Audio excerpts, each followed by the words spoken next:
Our channel DSC aspirant 1, 2, 3.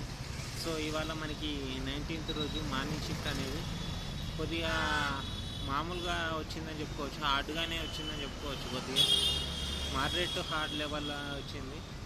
Child psychology, child డెవలప్మెంట్లో కొద్దిగా కొన్ని క్వశ్చన్స్ అనేటివి అప్లికేషన్ బేసిస్లో అడగడం జరిగింది. అండ్ మనకు వచ్చేసి ఇందులో మనకి పెరుగుదల యొక్క నిర్వచనం లాంటి క్వశ్చన్స్ అనేవి అడిగింది. ఇంకొచ్చేసి మనకి వచ్చేసి ఎరిక్ ఎరిక్సన్ మనోవైజ్ఞానిక సిద్ధాంతం నుంచి ఒక క్వశ్చన్ అడిగిండు. అలాగే మనకు పరిపక్వత సిద్ధాంతం గురించి కూడా ఒక క్వశ్చన్ అనేది రావడం జరిగింది. అలాగే సంజ్ఞానాత్మక వికాసం గురించి ఒక క్వశ్చన్ వచ్చింది. తర్వాత వచ్చేసి సంజ్ఞానాత్మక వికాస సిద్ధాంతం నుంచి మళ్ళీ గృహం అనే పదానికి ప్రకృతి వికృతుల్లో మనకు ఒక క్వశ్చన్ అడగడం జరిగింది. తర్వాత వచ్చేసి పోక్సో యాక్ట్ అనేది 2012 అమలు చేసినప్పుడు, ఇప్పుడు కాదు, అమలు చేసినప్పుడు ఎంత శిక్ష విధించేవాళ్ళు అనేది ఒక క్వశ్చన్ అనేది రావడం జరిగింది. తర్వాత మనకి సోషల్ నుంచి, అలాగే మనకి సోషల్ వచ్చేసి ఏంటిదనంటే అగ్నిపర్వతాల గురించి ఒక క్వశ్చన్ అడిగిండు. యాక్చువల్గా వచ్చేసి శీతోష్ణ స్థితి గురించి కూడా ఒక క్వశ్చన్ అనేది ఫ్రేమ్ చేసిండు. తర్వాత వచ్చేసి మనకి ఉష్ణోగ్రత నుంచి కూడా ఒక క్వశ్చన్ అనేది అడగడం జరిగింది. తర్వాత వర్షాలు పడడం ద్వారా మనకి నదులు అనేవి పొంగుతుంటాయి కదా, దాని నుంచి కూడా ఒక క్వశ్చన్ అనేది ఫ్రేమ్ చేశాడు. తర్వాత మనకు వచ్చేసి సోషల్లో ఎక్కువగా జలావరణం, జలచక్రం అలాంటి క్వశ్చన్స్ అనేటివి ఎక్కువగా మనకి అప్లికేషన్ ఓరియంటెడ్ బిట్స్ లాంటివి అడిగాడు. నెక్స్ట్ వచ్చేసి మనకి దమనం గురించి, దమనం మరియు పరిహారం ఈ రెండిట్లలో ఏదో ఒక క్వశ్చన్ వచ్చింది, అది మాత్రం చూసుకోండి. దమనమా లేదా పరిహారమా అనేది క్వశ్చన్ అది అడిగింది. తర్వాత భూమి యొక్క నైసర్గిక స్వరూపాల గురించి ఒక క్వశ్చన్ వచ్చింది. తర్వాత లూని నది ఎక్కడ అని ఏదో క్వశ్చన్, చిన్న క్వశ్చన్స్లో అనే కొద్దిగా క్లారిటీ మిస్ అయింది. తర్వాత వచ్చేసి బొగ్గు గనుల గురించి ఒక క్వశ్చన్ వచ్చింది. తర్వాత చైల్డ్ డెవలప్మెంట్లో వచ్చేసి మనకి కౌమార దశ గురించి వచ్చిందని చెప్పుకున్నాం కదా, అదొక క్వశ్చన్ వచ్చింది. తర్వాత వచ్చేసి మనకి సమాసాల గురించి ఒక క్వశ్చన్ వచ్చింది. తర్వాత ఐకి ఊళ్ళు కలిపి దానికి కోసం ఒక ఏ సంధి అవుతుంది అనేది, సవర్ణ దీర్ఘ సంధి అవుతుందా లేకపోతే ఏ సంధి అవుతుంది, అవే ఆశ్చర్యపరమైనప్పుడు ఉపాధ్యాయుని గురించి ఒక క్వశ్చన్ అనేది ఫ్రేమ్ చేయడం జరిగింది.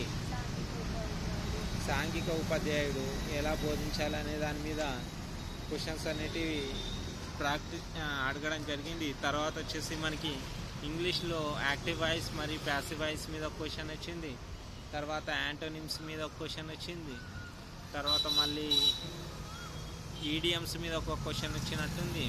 తర్వాత ప్యాసేజ్ అనేది వచ్చింది. ఆ ప్యాసేజ్లో మనకి 5 క్వశ్చన్స్ అనేటివి వచ్చాయని చెప్తున్నారు అభ్యర్థులు ఇక్కడ. తర్వాత మనకి తెలుగులో కూడా ఒక ప్యాసేజ్ వచ్చింది. తర్వాత వచ్చేసి మనకి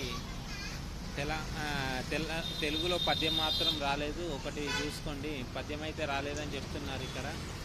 తర్వాత ఒక ప్యాసేజ్ వచ్చింది కానీ పద్యం రాలేదని చెప్తున్నారు. తర్వాత వచ్చేసి మనకి తెలంగాణ భాష గురించి ఒక క్వశ్చన్, భాష విధానం గురించి అనంటే రావే పోవే అలాంటి వర్డ్స్ అనేటివి ఏ రాష్ట్రంలో వాడతారు అని అనుకుంటే ఏదో క్వశ్చన్ వచ్చిందని చెప్తున్నారు. తర్వాత వచ్చేసి మనకి ఎర్ర నేలలు, నల్లరేగడి నేలల గురించి ఏ సరిహద్దులు ఎక్కువగా విస్తరించి ఉన్నాయనేది క్వశ్చన్ అడిగింది. తర్వాత మనకి తెలుగులో వచ్చిన ప్యాసేజ్ కూడా చాలా సులభంగానే వచ్చిందని చెప్పారు ఎక్కువ శాతం. తర్వాత ఎరిక్సన్ సిద్ధాంతం గురించి మనం చెప్పుకున్నట్లే ఎరిక్సన్ సిద్ధాంతం మరియు వైగోట్స్కీ సిద్ధాంతాల గురించి ఎక్కువ క్వశ్చన్స్ అనేవి వచ్చాయి. తర్వాత మనకి దశలలో వచ్చేసి కౌమార దశ గురించి వచ్చింది. తర్వాత మనకి ప్రజ్ఞ గురించి ఒక క్వశ్చన్ వచ్చింది. ప్రజ్ఞ మాపకాల నుంచి ఒక క్వశ్చన్ వచ్చింది. ప్రజ్ఞ గురించి ఏదో ఒక క్వశ్చన్ వచ్చింది. తర్వాత ప్రజ్ఞ మాపకాల గురించి ఇంకొక క్వశ్చన్ వచ్చింది. సో నెక్స్ట్ వెళ్ళబోయే అభ్యర్థులు ఈ క్వశ్చన్స్ అన్నింటినీ చూసుకొని వెళ్తారని ఆశిస్తూ మా ఛానల్ని సబ్స్క్రైబ్ చేసుకోండి. ఇప్పటి నుంచి మనకి 4K వీడియోస్ అనేటివి వస్తుంది. తర్వాత రెండవ ప్రపంచ యుద్ధం కోసం కూడా ఒక క్వశ్చన్ వచ్చింది. సో చూసుకోండి, 1939 to 45 మధ్యలో జరిగింది కదా రెండవ ప్రపంచ యుద్ధం. సో అలాంటి క్వశ్చన్స్ కూడా చూసుకుంటూ వెళ్ళండి. మన ఛానల్ని లైక్ షేర్ సబ్స్క్రైబ్ చేసి ఇతరులకు కూడా చెప్పండి. డిఎస్సికి ప్రిపేర్ అయ్యే వాళ్ళు ఇప్పటి నుంచి క్వాలిటీ కూడా మన వీడియోస్ చూసేటప్పుడు హై క్వాలిటీలో చూడడానికి ట్రై చేయండి. ఎందుకంటే మా కెమెరా అనేది మొబైల్తో తీస్తున్నాం కాబట్టి ఎక్కువగా రావట్లేదు. తర్వాత మహాత్మా జ్యోతిబాబు పూలే గురించి కూడా ఒక క్వశ్చన్ అనేది ఫ్రేమ్ జరిగింది. తర్వాత కాళోజీ మరియు దాశరథి గురించి, దాశరథి రంగాచార్యుల గురించి కానీ క్వశ్చన్స్ అన్నిటి ఫ్రేమ్ అవుతున్నాయి. సో తర్వాత కృష్ణమూర్తి అనే వ్యక్తి గురించి కూడా క్వశ్చన్స్ అనేవి రావడం జరిగింది. సో మా ఛానల్ని లైక్ చేసి షేర్ చేసి సబ్స్క్రైబ్ చేయండి. ప్రజ్ఞ గురించి కూడా క్వశ్చన్స్ వచ్చాయి. So thank you for all.